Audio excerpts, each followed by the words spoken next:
41 years old. And when I turned 40, 40 was the first age I did not want to turn. I remember my parents turning 40. It just feels old. And it's also the age that you do realize everybody you're talking to, you are older than. Before you're 40, I think everybody you talk to is your age. And for some reason, when you turn 40, you're just older than that person. I'll just be talking to them like, remember that? It's like 97, 98. They go, I wasn't born yet. You're like, golly, are you serious, dude? In my eyes, we look the same. Where's your dad at? Let me talk to him, because I swear I thought you were my age. One thing I got when I hit my 40s was claustrophobia. Never had it. Actually got it here on the Simpsons ride, which is what's crazy. I mean, we're 100 yards away from where my life fell apart. I rode that ride with my daughter, and we're sitting on it, and we had another buddy, and he has his 2 girls on, and so we sit there, and they pull the bar down, and the bar, my leg gets stuck in the middle, and it just opened a door that I never knew was there. I mean, it's like a problem. I had to stop the ride. It's super embarrassing to stop a child's ride and just be like, I'm just waving. I'm like, I can't do it. And then they opened the bar and they go, all right, you can do it again. I was like, I'm out, dude. And no one got to ride it because I couldn't ride it. We all had to leave. Yeah, ruined it for everybody. And that's claustrophobia. It just kind of ruins everybody's time. It's what's funny, the panic of claustrophobia is pretty funny, though. I mean, it's not funny when it's happening to you, but how quick you go from normal to just an insane person is just, it's all at the same time. So it's all kind of new to me, so I forget I have it. And I'll put myself in a situation and I go, there it is. I got an Uber once with like 7 people. And so we get in, I'll get in the 3rd row trying to be a good guy. And I climb in the back, they put all the seats up, and it just starts hitting me. And I mean, I'm back there, you're like, just trying to be normal, you know, you're not talking. And then you just go, hey, you think you could roll the window down? You know what? Can everybody just get out of the van real fast? I mean, we're just driving down the interstate. Hey, could y'all crack the window? Do you mind if I drive the Uber? Do you think I could drive it? I've been doing these drive-in shows, these drive-in movie theater shows. And my buddy, Nick Novicki's been with me. And Nick's a little person, very fun. We started comedy together. Nick's very fun to be friends with. Very easy to trick. We were once at a coffee shop, and a guy was sitting near us with a big husky dog. And Nick just goes, hey, you think that's a wolf? And I just said, yeah, I do think it's a wolf. They just passed a law that if you can catch a wolf, you can have it as a pet. And he goes, should I go ask him about it? I was like, I mean, absolutely. You know, I mean, he wants to talk about it. That's why he brought that wolf out here. And I watched him walk over to him and just go, excuse me, is that a wolf? And the guy, I mean, he didn't really know how to answer it. He said, what? I mean, you think I brought a wild wolf to this coffee shop? And the wolf's just being cool about it? It's not losing its mind right now? When we were doing these driving shows, we were all on a bus together. I convinced Nick that I didn't know who Nancy Kerrigan and Tanya Harding were.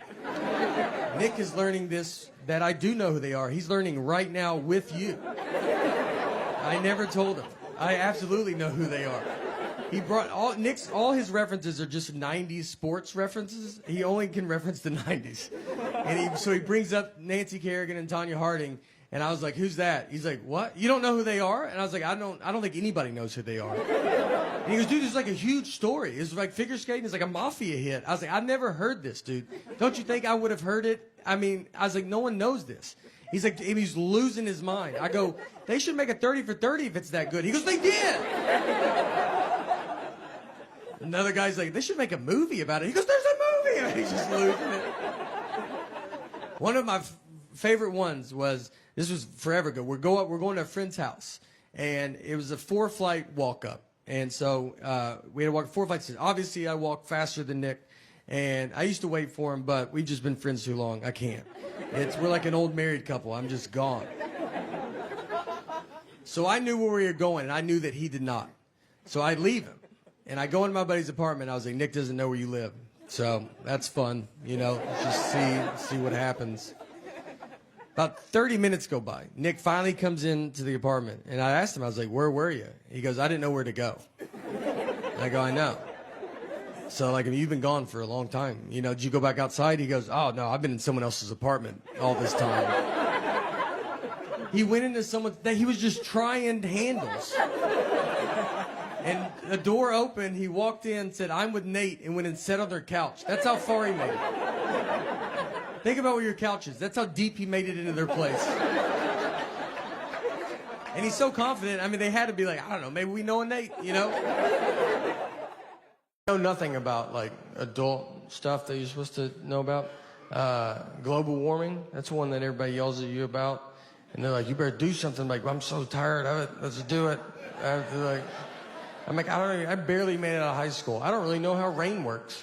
So why don't you let me figure that out, and then I'll do global warming, you know? But I've seen it rain without clouds. Where's that water coming from? So I'm pretty swamped with this rain stuff right now, but once I get to the bottom of that, I'm gonna do global warming, and I've got some pretty good ideas. I looked up a list of like, all right, like what are you supposed to do for global warming as an individual? And it was a big, long list. But the first thing on the list was my favorite. It just said, just talk to your friends and family about it. Think about your friends and family. Like, not the ones that are the good ones, close. Think about how far out it goes. Just when you guys get together, like, do you mind if we talk about global warming for a little? I just thought this would be a good time to get into it. I had a great aunt and uncle fist fight each other at a wedding. Let me get in the middle of that fight. Any chance this fight was about global warming? Because I just would love to get that conversation rolling, you know? I get it. It's for our kids and their kids, and we want to make sure they have a good earth and their environment and stuff. We don't want to have a bad earth. And we don't want them to be mad at us and yell at us. But I don't think they will, because I don't think we get mad. I don't ever see litter on the ground and call my grandmother and be like, where do you get off? You know? I don't know how you show your face anymore, all right? It's cloudy today. Is that because you smoked on planes? Probably. Why'd you have to smoke that high? Where do you think that smoke was going? Did Earth Day as a kid. I think they still do Earth Day. And we did it. I'm from Old Hickory, and we were a plant, like DuPont plant we were a plant town. So they had a plant, and we went and planted trees in front of the DuPont plant. And there was just black smoke coming out of this, like, and we're just in front of it, like, this is for Earth. And if you can't even see us, it's so dark. And we're just like, this is for the earth of stuff, and we're going to breathe better. And you're like, I don't know if that's the problem. Here's what I'm doing for, you know, my daughter's future environment is what I decided to do. They say we won't have water. So I put a bunch of buckets outside to collect water. And when she turns 18, and she's like, do I get money? I'm like, something a little better than money. Bet you've always wondered what those buckets were doing outside. Well, they're all yours, and that's for your kids and their kids. Everybody gets a bucket of water.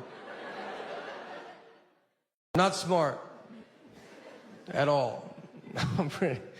I'm smart enough to like answer my 6-year-old's questions. She's like, why is the sun hot? I'm like, 'cause it's on fire. It's a stupid question. And I tell her that, all right, because I know that she'll be smarter than me next year and then just for the rest of her life. So I am really sticking it to her while I can. I know nothing about, like, adult stuff that you're supposed to know about. Global warming, that's one that everybody yells at you about. And they're like, you better do something. Like, I'm so tired of it, let's do it. I'm like, I barely made it out of high school. I don't really know how rain works. So why don't you let me figure that out, and then I'll do global warming, you know? But I've seen it rain without clouds. Where's that water coming from? So I'm pretty swamped with this rain stuff right now, but once I get to the bottom of that, I'm gonna do global warming, and I've got some pretty good ideas, you know? I really want to go visit Cambodia. That's where it's at, guys. Like, I don't know where it's at, but I know that's where it's at. So that's the good part, you know? Here's what they have in Cambodia. This is a for real, legit tourist attraction that they have. You can shoot a rocket launcher at a cow. Yeah, that's one of their options, all right? And I know, you're like, all right, I bet it's pricey. So, no, it's not, actually. It's very reasonably priced, which is nice. It's only $400. That's not that bad of a deal to shoot a rocket launcher at a cow. And if you're like, well, what if we don't hit it? You know, is it really worth it to take the family there? Yes, it is. All right? No one hits it. No one shoots it. They're like, I do this a lot at home. Like, this is kind of... And they're good dudes. They give you $200 back if you don't hit it. So that's a good business. Why would you not support a business like that? My favorite thing was like how they had to come up with that price, $400. What on earth are you gauging that off of? Like someone's like 500. Let's not get greedy with it. I feel, I've been doing some studies, and you can fist fight a goat for $100 down the street. He's not even into it. We're using equipment, so that would be an unbelievable way to hunt a rocket launcher. They just shoot like at the woods and kill. That's like a buffet. You kill like a lot of stuff. That's nice. When I moved to New York, though, what's funny is like New York acts like it's a big melting pot because it's like all the different cultures. Oh, we all melt together and everything. And then you move here and you realize like it's not a melting pot at all. It's actually a bunch of pots that want to live next to their own kinds of pots and not talk to other pots. My landlord is a Chinese pot, and she only hires like old Chinese dudes to fix her stuff. So like when they come over, like they don't speak English, and like I'm not gonna learn another language. I have barely knocked this one out, so when he fixes stuff, like, you gotta just hope he does the right thing, you know, because you can't tell him not. If he comes over and starts fixing the couch, you're like, all right, I guess that's what he's fixing today. I don't know why we would ask him to do that, but one day he came over and our gas heat broke, so he comes over to fix it, and I'm standing outside, and I see him like, he's like downstairs, and you see like a fireball just explode like at him. So like it like lights it, he runs outside, and you get like we're both standing there, and you could just see that like we both wish we could talk to each other at that point. We're just like... My wife and I, we met at Applebee's, and before I ever started comedy, I was a host and she was a server. And someone asked her recently, they said, hey, do you think, like, did you ever imagine when you started dating that your lives would become all that it's become? And she said, well, when I met him, he was a host, and I didn't think he was smart enough to be a server. So, yeah, we've got a little bit farther than I expected, you know? I told her I want to be a server one day, and she's like, you keep dreaming that dream, all right? I think if you try hard, you can get that menu memorized. So I'm the dreamer of our group. You know, I feel like in a marriage, you have one of you is a dreamer. You know, money's not real. Let's have fun. Let's go do fun stuff as much as we can. And the other person hates fun. And that's how you make a marriage. You can't have two dreamers. You're going to be homeless in an hour. You need someone that just walks around. Is fun happening? I'd like to put a stop to that. Are y'all having fun? Stop it. Is the air conditioner on? Turn it off. I married my dad, is who I married. My dad, who I thought air conditioning cost $100,000 a day to run it. When we would be on car rides, I thought if you turned it on, your car exploded. Like just gas, you were out. We were out immediately. Did someone turn the air conditioner on? My wife's always around, too. I feel just always like near, you know, especially about home. It's like I married a cat that I'm like, you just always on me. If I do if I go to the bathroom, she's like, I'm going to paint the bathroom door while you're in there. You couldn't do it later? No, I had all the time to do it. I thought I'd wait till you went in, and that's when I was going to start. If I eat something she doesn't approve of, she just pops up, man. I mean, I'll try to sneak it. I could eat an Oreo cookie in the attic at 3 a.m., and I would bet my life a light would cut on, and she'd be like, what are you doing up here? And if I questioned it, it was like, what are you doing up here? She's like, I'm always up here. This is when I do my attic stuff. She put Life 360 on my phone. That's so they can track you even when they're not near you. You might not even know you have it on your phone. It's worse than what the government's doing. I would rather the government track me than her. She just calls me, why are you at Krispy Kreme donuts? I'm like, look, I'm not going to live like this, all right? If I want donuts, I'm not going to lock my phone in a gym locker and go pay cash for donuts. I've done it, but I'm not going to do it every time. God forbid I go to a store she has a coupon for. I'll be walking into the parking lot just to get a call. Don't buy anything. I have a coupon. I'm like, do you think I'm going to come home and get that coupon? Is that what you think's about to happen? I'm going to try to pay more now that you called. I don't even know if Target allows that, but I'm going to try to negotiate up on this toothpaste. You better hope they don't ask me to round up. I'm rounding up. I hate coupons so much, and she's addicted to them. She will not let me leave. Like, I got a coupon. I'm like, I just feel so stupid. I'm buying deodorant, and I'm like, I don't have all the money, but I'm almost there. But I do have this coupon. One day, I hope to be able to pay full price. We are saving up as much as we can. My mom and my wife planned the wedding, and they're both cheap. So they cut corners. If we hire someone to do something at our house, I promise he does not do that job full time. He'll be fixing our dishwasher, and we're like, do you paint houses? And he's like, yeah, I probably could paint houses, you know? His business card says, how hard could it be, right? Can't be that hard. We got married on Friday the 13th. Got a pretty sweet deal on that. They were wide open. We were like, what times are available? They go, every one of them, all 24. You can call us that day if you want. Her brother married us. That was free. The photographer was just a buddy of ours that had he just bought a new camera. So we were like, you gonna do our wedding? Never done anything professionally, and it showed. His camera stopped working during it, and he started taking stuff out of it. Like, that would be the problem. Like, it's like, yeah, you know what? I bet they put too much stuff inside of it when they built it. You should yank some of those wires. That's not supposed to be in there like that. Our DJ was awful, and that's because we got my mom to hire the DJ. I don't know who thinks to ask someone in their 50s for DJ recommendations. No one ever is like, Mom, were you in with the local DJ scene by any chance? She hired someone older than her. He just had CDs, and this was when computers were doing real good. He got super drunk, played the same song 3 times in a row. White Wedding, which he said was by Billy Joel. He only had one leg, seriously, and that's fine, you know, no one cares until he starts messing up, and then you're like, why does he have one leg? Marriage is like, you ever go to a concert and you see a mosh pit and you're like, you know what, I'm gonna go get in that mosh pit. But then once you get in it, you're like, I do not want to be in this mosh pit at all. I am going to leave and go get some beer. Then the mosh pit's like, didn't you drink last night? All right, mosh pit, why don't you get off my back and let me live my life? My wife's good though. She's put up through a ton with me. Like, I remember 3 months into our marriage, one night I came home and I was like really drunk. I was hammered, and I know she loves that, so I spoil her a little bit. I'm like a pretty decent guy. So we go to bed, and all right, I'll be honest with you, I peed the bed. Yeah. I shouldn't have.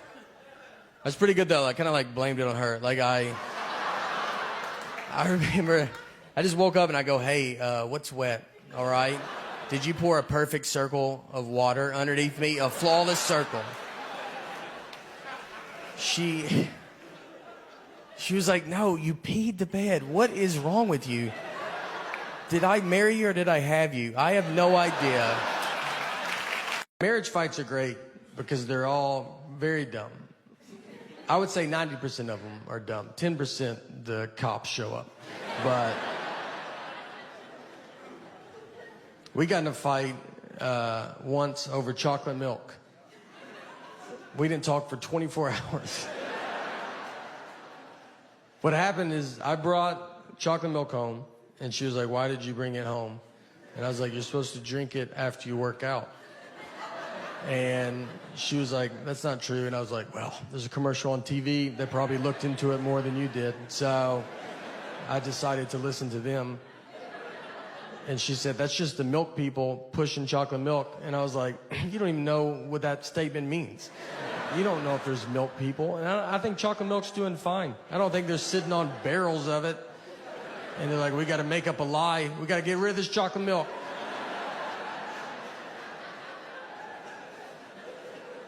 She went to college, all right, and I did not. But she did not study chocolate milk. When is it good and not good for you? To be fair to her, though, I do not work out. So you know, but I was probably going to start, and I needed to get all this stuff there. We had a waitress quit on us once. I got to travel a lot, which is fun. I get to go, like, I go to, like, different countries, and I don't deserve to go. Like, I don't know where these countries are at. I just go. I didn't learn about any of them. Like, I learned about Tennessee. I learned about the states that touched us in case they attacked. And, yeah, and I was told the rest was Europe, and that's where all the gays live. So I didn't have a passport, you know? I was young.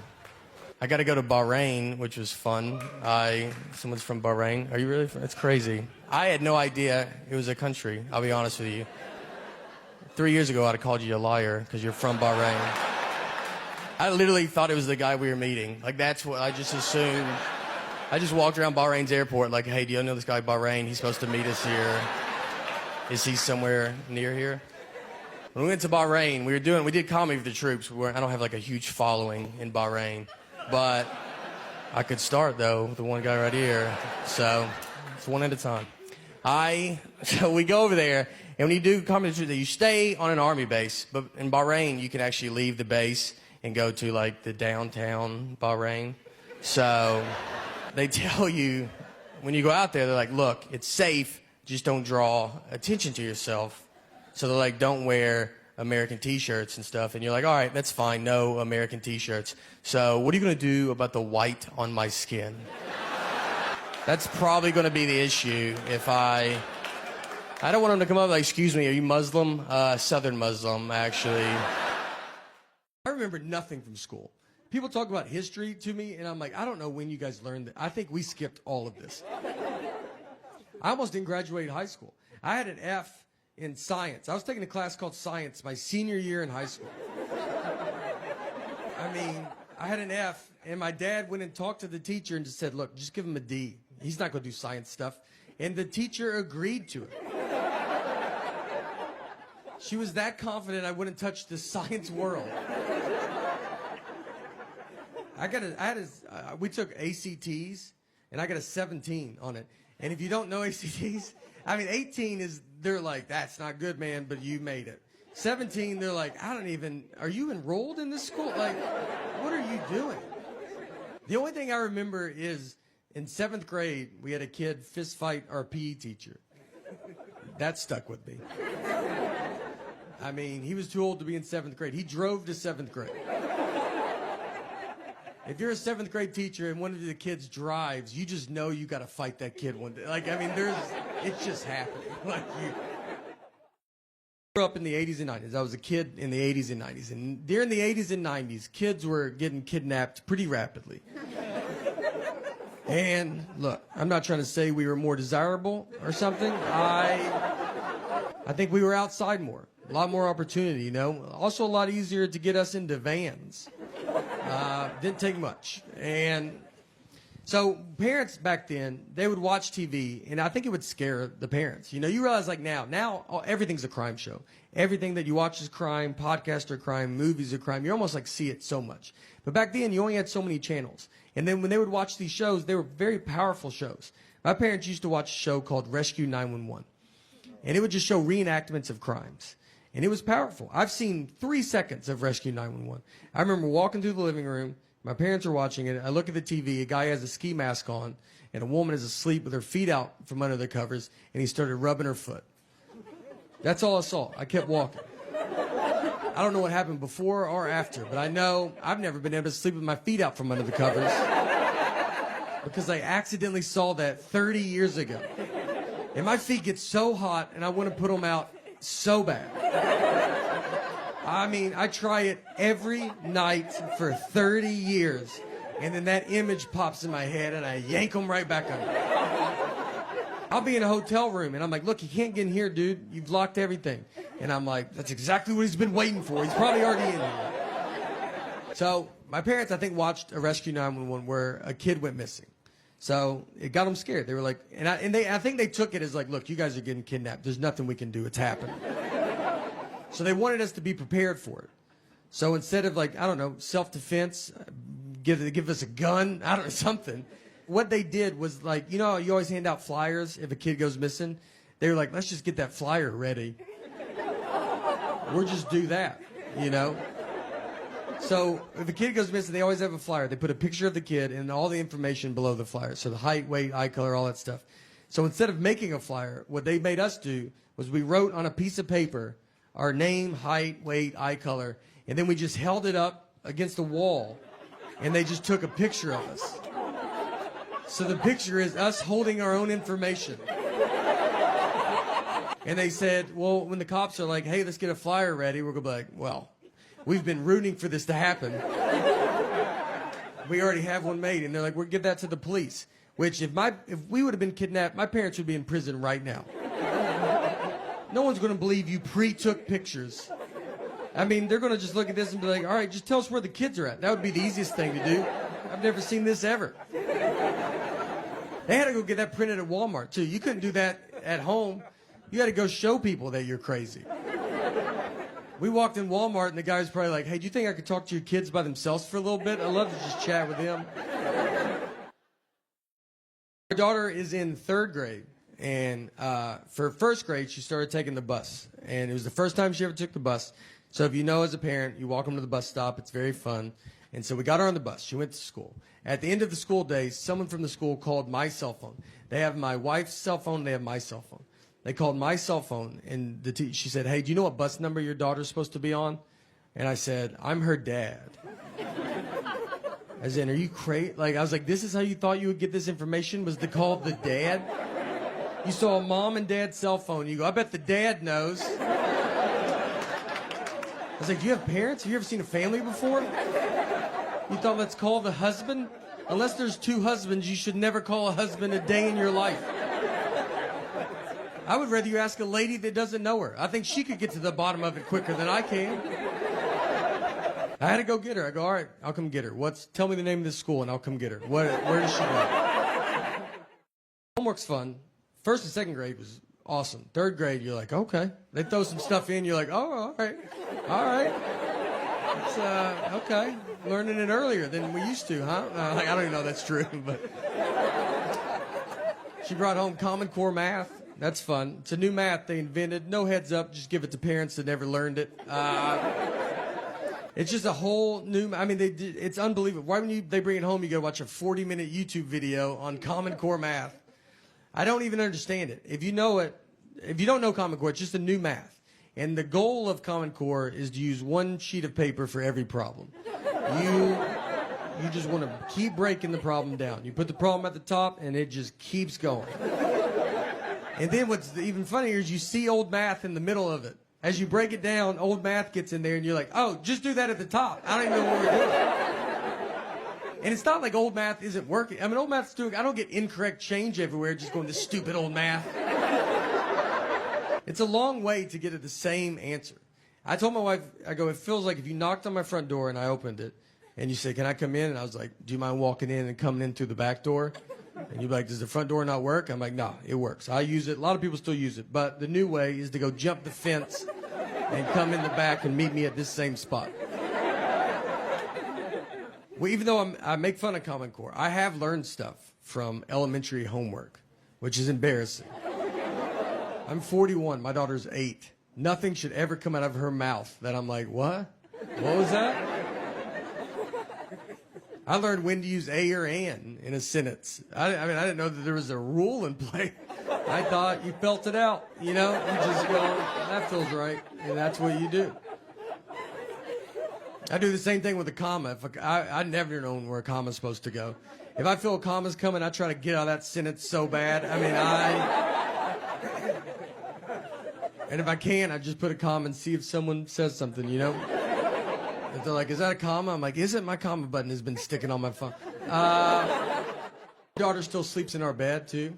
And parents don't like that when you say it. They're like, you got to keep them outside. Don't look at them. It's my fault. So we had a kid late in life. We have 1 kid. And so we're kind of hitting all the sites. And I would be, when I get home, I travel a bunch, and I get home, I'd want us to all sleep in the bed together. And I've kind of built up a habit now, and it's happening. So it's tough, though, because kids don't know how to sleep. I mean, she makes king bed feel like a twin. I mean, I'm on the edge. When I sleep alone in a hotel, I have to sleep with my head on the nightstand. It's the only way I know how to go to bed. She gets sideways, upside down. If you woke up upside down tomorrow, you would go to the hospital. She's also apparently going through menopause because she's the hottest human being that's ever lived. I'm not freezing at night. She just kicks all the covers off, and you're like, yeah, no, you go ahead. It's your bed. We're lucky to be in it. She's got to get out at some point, you know? I don't know. She'll be 37 years old. Hey, can I get in the bed with you guys? Her kids are upstairs asleep in their bed. Her husband left a while ago. He ain't gonna put up with that. Our daughter, she's 6 now, but she was 5 at the time. This was her first pet. She was best friends with this dog. And it was the first thing that was gonna die in her lifetime. So it's a lot of stuff to have to explain to a kid, you know? And so I was talking to my wife about, like, how are we gonna tell her? And at first I was like, let's just act like we didn't have a dog.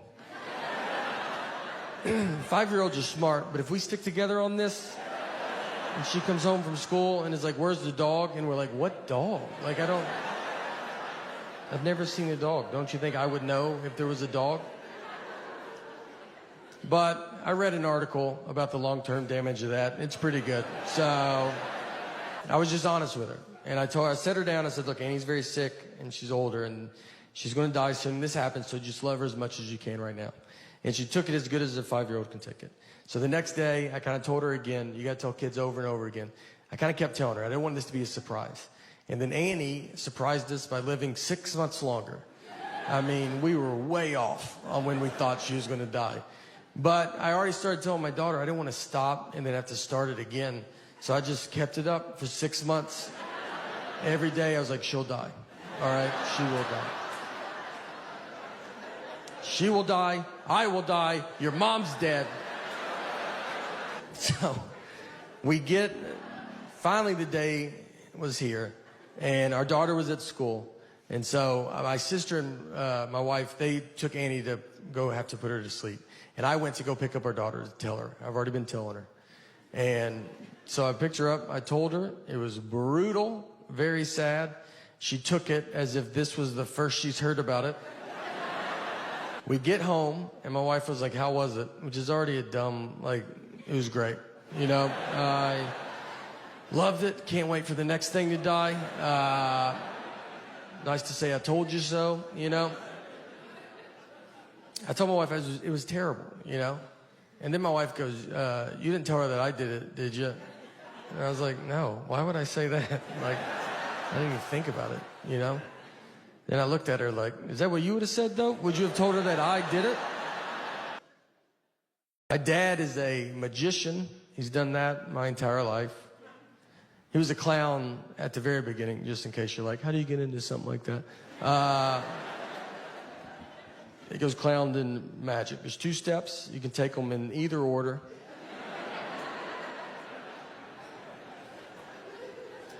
I was born, he was a clown. It was never weird to me. I thought everybody's dad was a clown. My first memory of my life is I was 5 years old, and I remember my mom walked me out to the front yard, and my dad pulled up with this old red Mazda. He's dressed as a clown. That doesn't even faze me. That's just how he left. How else would he come home? And the Easter Bunny was in the passenger seat. That's the first thing that I remember to my life. If you want to know how you get into comedy, that's a pretty good nudge. And I remember it didn't fit, the Easter Bunny head didn't fit in the car. Like, he couldn't sit normal. So his head was bent to the side. And I remember he had his seatbelt on, and he's just like, and I was like, I like to think about all the other people that saw that just in the car next to him, just at a red light. You're like, I didn't even know they hung out like that. Me and my dad, he just does magic now, and he's very good at what he does. He's very funny, and we do shows together. So one time we did this show. Magicians have conventions where they get together, and they buy and sell tricks, and they give a lecture, and they do this big show.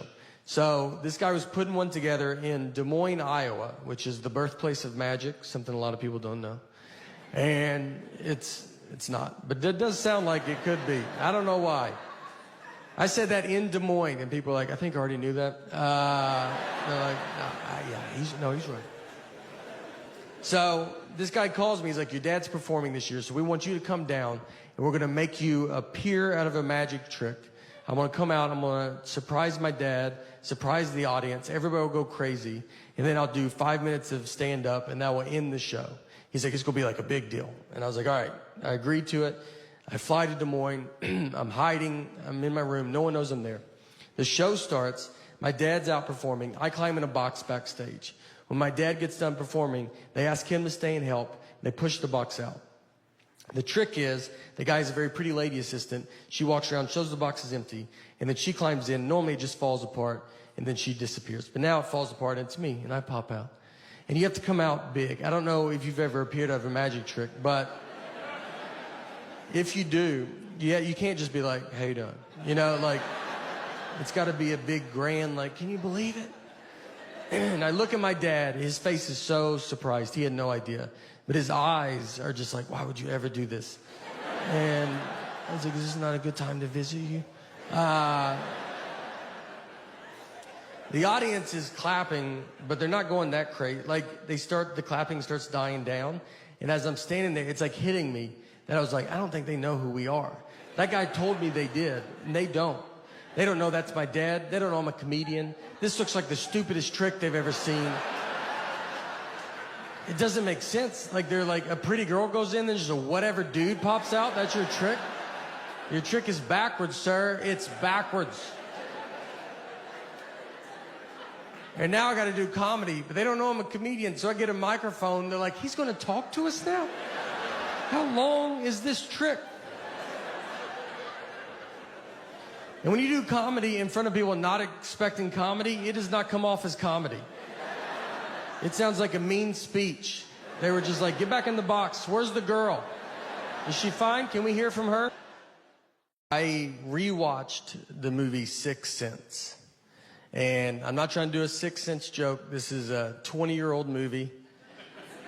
I also have to spoil it, but it's 20 years old. So if you don't know by now, I don't know what to tell you, you know? And don't be like, we were going to watch it tonight.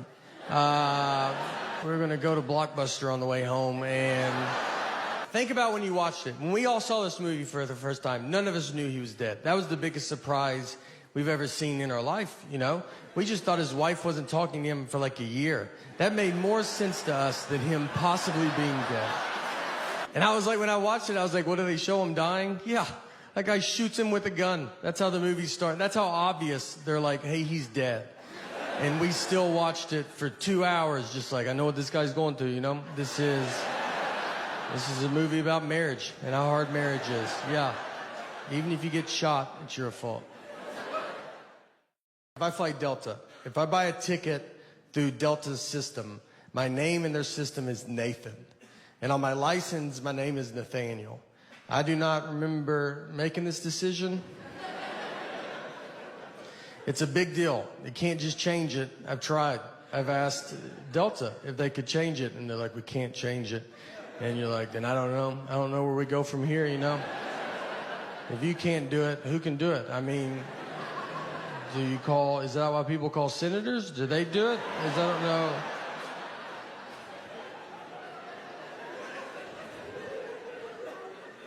What you have to do, you have to mail your birth certificate in.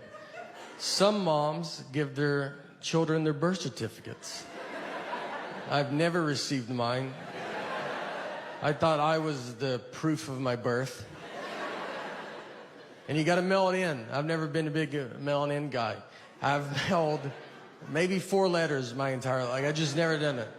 Stamps make me nervous because I don't know how many you're supposed to put on. Where they're going to be like, you should put 1 more on.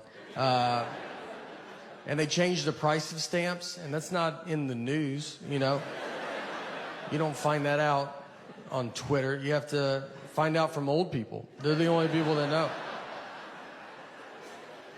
They keep up with it. They're like, stamps went up. You're like, okay. All right. Is it $100? Like, they're furious. They're like, is it $100 a stamp? It's 3 more pennies.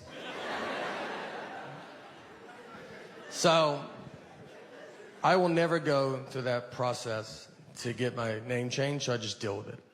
And it gets brought up. Once I was checking a bag, And the guy by the counter, he sees my ticket says Nathan, the license says Nathaniel, and he was like, this is not good.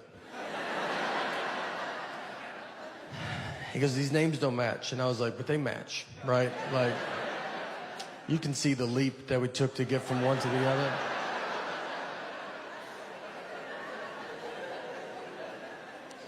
And he was like, but they're not the same. I was like, but they're the same. And I'm realizing he cannot find out people call me Nate at that point because, I mean, he can't handle that. He's going to call the police over to be like, there's a guy with 3 names trying to fly right here. If you guys want to just shoot him from over there or something. So I was like, what do you want me to do? And he goes, you should go home.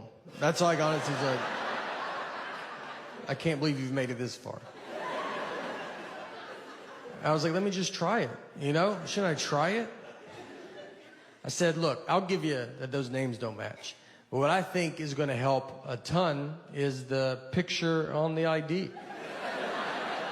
Something that I've always loved that they did. And I think with 70% of that name matching and 100% face, it's 170%. I think I'll get through it. And this is what he told me. This is honestly what he said. He goes, look, man, I get it, all right? He's trying to relate to me. And he was like, my name's Joseph. That's what's on my license.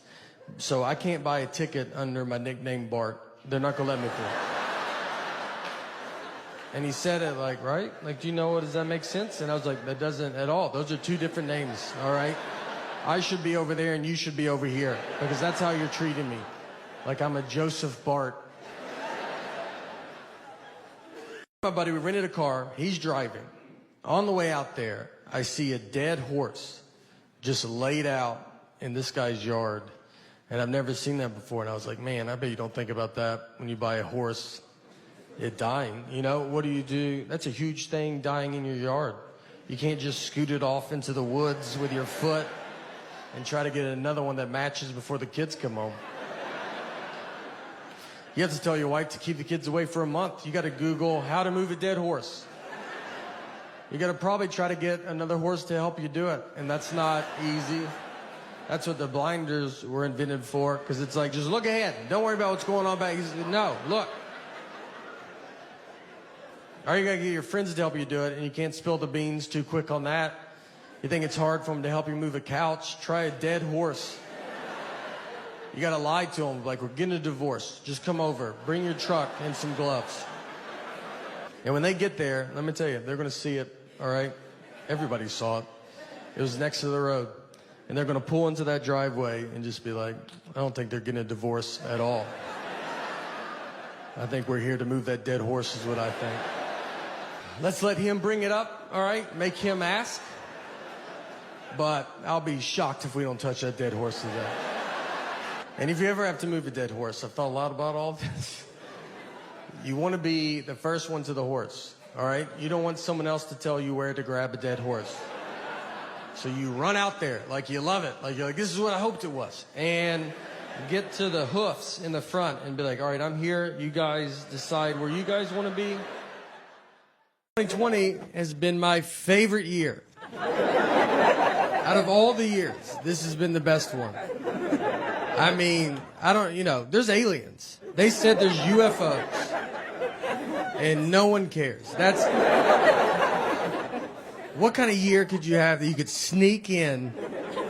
Hey, everybody, on the news. They're at the end of the news. They go, there's UFOs. And you're like, oh, do they have COVID? And you're like, no. Like, I don't know. They won't get tested. But it was funny. I told my wife that. I said, they said there's UFOs, and she just went about her day. I mean, you might even watch this and be like, oh, I didn't even hear that. And that's the point. That's how amazing 2020 has been. I also feel this is a good year to see where your friends are at. You know, like you want to be in the middle, I think. And I got friends that they take a shower with their mask on. And they sleep with the mask on because they have a hamster, and the hamster probably has it, and they live alone. It's just them and the hamster. And I also have friends that I don't think have even heard about COVID. It looks like someone told them to try to go get it. That's how they're living. I have a lot of friends too that they tell me they already had it. They're like, I had it. I had a fever. February, had a fever for a couple hours, so probably had it. I had one friend, he told me he had it in 2015. Convinced. He goes, I had it in 2015. I was the first, and it just didn't catch on like it has now. But I wanted to play college basketball, and that didn't work out. It didn't work out because I got cut every year from my high school basketball team. So I had to play for my church because, the church cannot cut you. They have to let you play, which is nice. That's a good, I guess they could cut you. You'd be pretty bad if they're like, look, we think you're good, but Jesus does not think you're that good. Yeah. He is our captain, so. And church ball was a lot different, too, because we played, it was a half court, no three-point line. We played on carpet. That's your first sign. It's not going to count. And they didn't give us a basketball. We didn't have a ball. Like, we would just stand out there and play on honesty. So you'd be like, I just made it. It was like, oh, that's a good shot. You're really good. I stole it. I forgive you for stealing it. It was moral points. Counts later. Vanderbilt went to their first bowl game in football in like 20 years, in 2008. And so we all go to it. We're very excited. It's at Tennessee Titans Stadium. So me and a bunch of buddies get together. We go tailgate. We get cornhole, a grill. Like we're going all out. And my ticket was at will call. So I was like, look, I got to get my ticket. I'll be right back. So I go get my ticket. And before the lady gives it to me, she ripped it, which means you have to go in. And it was, a full 3 hours before the game starts. I was like, I don't want to go in yet, And she's like, you have to go. And I just walked in to just an empty stadium, 60,000 empty seats. I go to my seat. I don't even just go to I went to like the one I'm supposed to go to, like a loser. The players are like in jeans. They're not even dressed yet. I was like, I'm real excited for the game. I startled them. They're like, oh, I didn't even know anybody was in here. Did you go to Vandy? I was like, you would think with how early I'm here. But I also think if I went to Vandy, I wouldn't be in the situation that I'm in. I walked to the top of the stadium and just watched my friends tailgate. I just sat up at the very top. And I was like, I'm already in, guys. Yeah, I decided to save our numbered seats. Nothing was open. I stood in front of a concession stand like I was waiting for an iPhone to come out. Just that gate was down. I'm just already trying to figure out what I'm going to eat. And they came and opened it, and one side got stuck, and I helped them. I go, I'll get that. So I helped them open it. They're like, oh, do you work here? I was like, I've been here a little bit longer than you have. So I like to golf. And so I'll sometimes bring clubs, and I'll golf on the road. And so I was in Florida, and we go golfing. It's very hot, humid, gross. You get kind of feeling gross. So I wanted to change shirts before I drove back. And I go to the trunk of my car, and I take my shirt off, standing there, no shirt. And this old man walks up and goes, Olivia?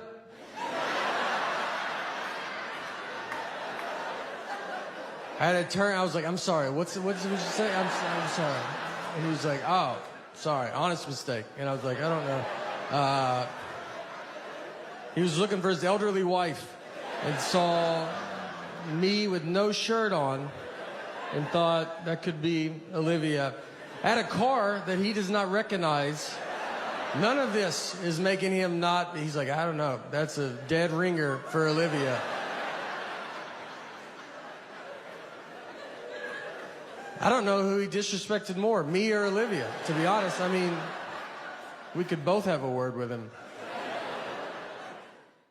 We're at a Holiday Inn Express. So the breakfast buffet there is where they have the cereal where you turn the knob and like 4 pieces fall out. It's like how you feed a cat for a long weekend, That's enough.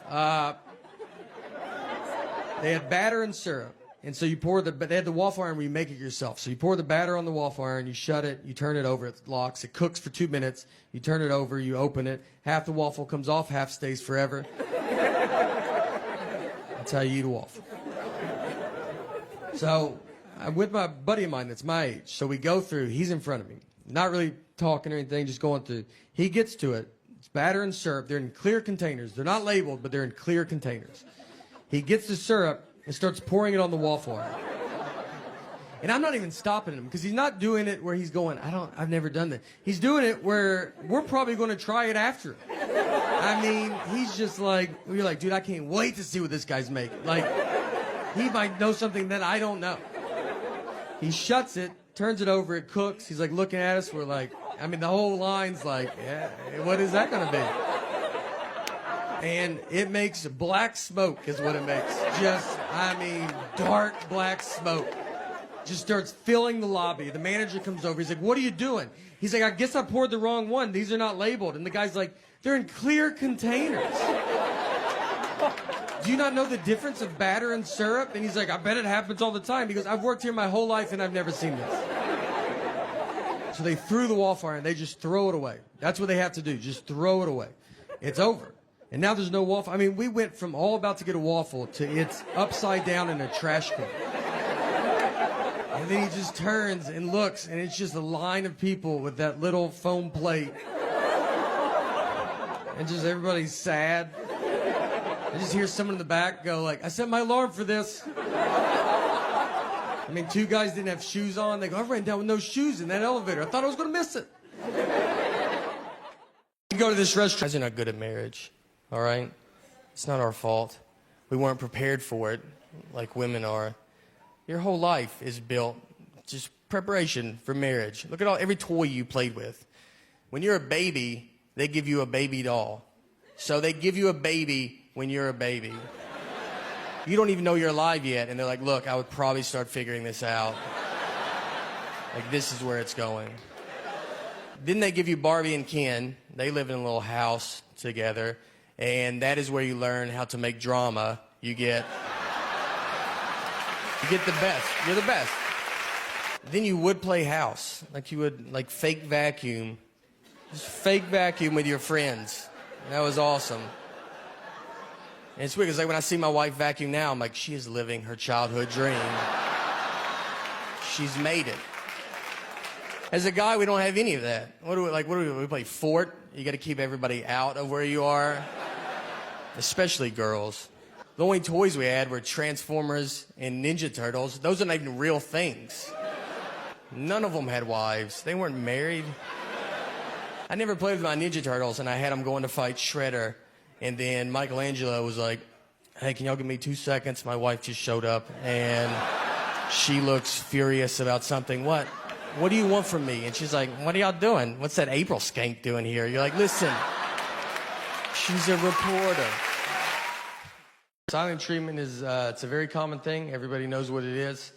I think women are just born knowing it. I don't think you're taught it. I don't think it's like my mom did it and her mom. It's an instinct that's in us all, that we all just know. And here's what made me think of that. I rewatched the movie Sixth Sense. And I'm not trying to do a Sixth Sense joke. This is a 20-year-old movie. I also have to spoil it, but it's 20 years old. So if you don't know by now, I don't know what to tell you, you know? And don't be like, we're going to watch it tonight. We're going to go to Blockbuster on the way home and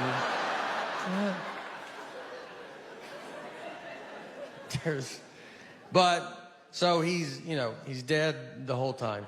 And I don't know. I mean, if you haven't seen it, it's a pretty big part of it. But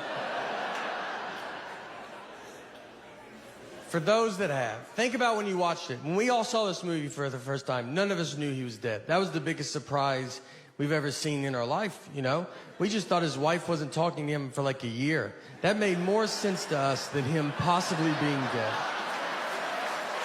So we got in the fight over the phrase "one fell swoop," just over this saying. And if you're a newlywed, you're like, well, that doesn't make sense. You're right, it doesn't. This is a double-digit married fight. This is when you've already done all the dish fighting or the putting your clothes away fighting. This is when they're trying to mentally break you. They got you almost how they want you, and this is the one that sends it over the edge. My wife, she wanted to go visit her parents one weekend, and her parents are divorced, and which has been hardest on me, to be honest. That's something people don't talk about, you know? When you marry into divorce, I mean, they divorced because of her, not me, so why do I have to go to 50 different houses? She wanted to go visit her parents, and she said, I want to do it in one fell swoop. Now, I've never heard my wife say the phrase one fell swoop. We've been together 20 years. She's never said it. And it felt like someone that day told her, hey, you should start using one fell swoop more. And she goes, I'm about to call my husband. And goes, perfect. Use it 40 to 50 times on him. So she calls me and she goes, I want to go visit my parents. And I want to do it in one fell swoop. And I go, all right, let's do it in one fell swoop. She goes, I want to do it in one fell swoop. I go, let's do it in one fell swoop. You know, let's swoop it up. I'm down. And she kept saying it, one fell swoop, one fell swoop. I mean, over and over again. And then when she went to describe this one fell swoop trip, she goes, we'll go to my mom's, come home, then go to my dad's. And so I just like waited, and she didn't say anything, and I just go, that's not what one fell swoop means. And instead of possibly just being wrong, she goes, I know what one fell swoop means. I go, yeah, it doesn't sound like you do, all right? And we have the same last name. I can't have you out there in a one fell swoop conversation. What do you think two birds, one stone mean? Let's just go through them all. I don't know if you know any of these. She hangs up on me. So I get home, and you know when you walk home and you've been in a fight, and you're like, all right, how long is this fight? Is it happening still? Is it over? I don't know. I got to fill it out, you know? She never uses words like sorry. I'd love to hear that. I mean, that's a word she definitely doesn't know what it means. And I say it all the time. I walk around the house with just a sack of sorries, just handing them out all day. I try to give her some, like, would you like to carry some of these? She's like, I don't have pockets, so I'm good. We didn't talk that whole night. I mean, we're just sitting there, our daughters, like, we're watching TV, eating, and I'm like, hey, you know your mom's crazy, right? And she's like, did you do your homework, or you don't want to be dumb like your dad? And then your daughter's just like, are y'all lunatics? So I'm laying on the couch, and my wife just came over, and she kisses me goodnight, and then she went to bed. And that was it, you know? That was like, I felt like it was her sorry, I guess. But she didn't say it. And so I was like laid there and I'm just thinking about it. And you think about it a lot because you're like, all right. Because you learn the longer you get married, sometimes it's like, just let stuff go. You know, who cares? And the next morning I get up and I kind of still wanted to talk about it because we didn't talk all night, you know? So I went into her, I was like, look, I got to tell you, I mean, it's just not what it means, you know? And that got it going real good. But I felt so good about this argument, you know? I thought about it all night. I was like, you got this one in the bag, man. You should bring it back up. I'm not trying to date her anymore. I'd like to win a fight. We're going to die together. I almost woke her up in her sleep. That's how much I was so excited. I almost just started shaking her going, it's not what it means. Our marriage almost ended in one fell swoop. So My wife will tell me that she always says that I don't like the way she talks. And it's not her voice. I like the sound of her voice. That'd be a big problem, I think, if it was like, it's your voice. I just hate it. Just to go to couples therapy and be like, can you hear it right? Like, it's not, you know? It's not fun. It's the information that she chooses to tell me at times. We took a trip to Florida, to Fort Lauderdale. And her and our daughter are flying from Nashville, where we live. And I'm flying from Detroit. We're meeting at Fort Lauderdale's airport. I have to find them when they land. So I called her because I was about to take off. And I was like, all right, what time do you guys leave? She goes, noon. And it was 11:30 and they're still at home. I was like, Laura, I don't know if you even know what an airport is. But if that plane was in our driveway, I don't think you could make it. And she said, that's what time we leave for the airport. Our flight's not till 1:30. And I was like, all right. So what do you think I wanted to know when I asked that? Is that what you thought the best time you could give me was a time that means nothing to nobody? What time did you go to bed last night? Just tell me that, and I'll just look up all the planes that land in Florida, and I'll guess which one I think you're on. She said, I'm sorry I don't talk the way you want me to talk. I'm like, I want you to talk like a regular person, all right? Like you've been around people before, you know? We didn't talk in Florida, I'll tell you that. I've never been called a millennial or Generation X. I've never even really heard any of those terms growing up.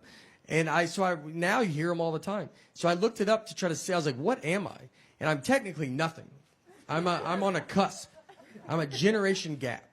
And what we are called, Zennials, or we're called the Oregon Trail generation, or we are called, my favorite name is the Lucky Ones. And it's true, we're very lucky. We actually grew up in two different worlds. When I was a kid, I grew up like it was the 50s. Like you would go outside and your parents just didn't know where you were.